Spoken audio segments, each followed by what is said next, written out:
आज हम स्टार्ट कर रहे हैं एक्सरसाइज 7.3 क्वेश्चन नंबर 4 से।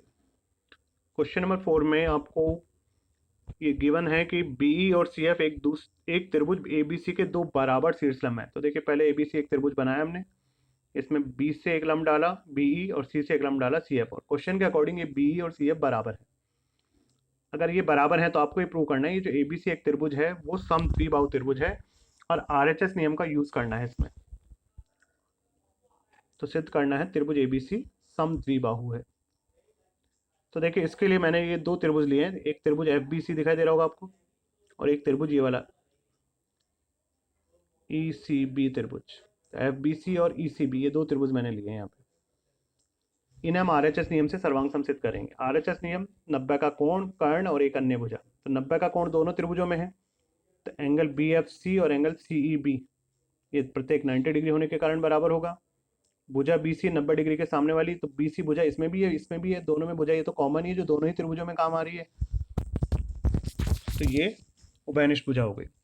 और सी एफ बी के बराबर, ये क्वेश्चन में ही दिया हुआ है कि बी व सी एफ दो बराबर शीर्षलंब हैं, तो ये दिया गया है।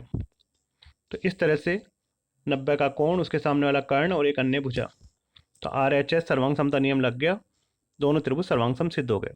सर्वांग सम सिद्ध होने पर सही सीक्वेंस में नाम लिखने के बाद देखिए इसके बीच वाला बिंदु का बी कोण इसके बीच वाले बिंदु सी कोण के बराबर होगा।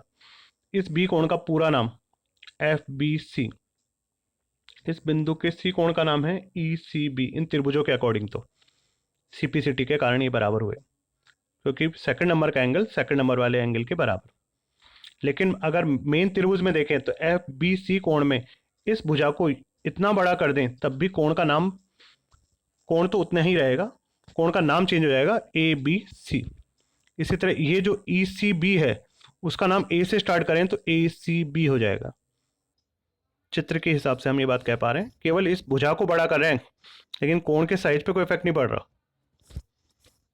तो बड़े वाले त्रिभुज में अगर हम देखें एबीसी त्रिभुज में, तो ए बी सी कोण और ए सी बी कोण बराबर सिद्ध हो गए। जब दो कोण बराबर होते हैं तो उनके सामने की भुजाएं ए बी और ए सी बी बराबर होंगी, समान कोणों के सम्मुख भुजाएं होने के कारण। तो इसका मतलब ए बी सी क्या हो गया, समद्विबाहु त्रिभुज हो गया, क्योंकि दो भुजाएं बराबर सिद्ध होगी ए बी और A C. Question number 5। Question number 5 में एबीसी एक समद्विबाहु त्रिभुज है। यहाँ पे देखिए एबीसी एक समद्विबाहु त्रिभुज दिया गया है आपको।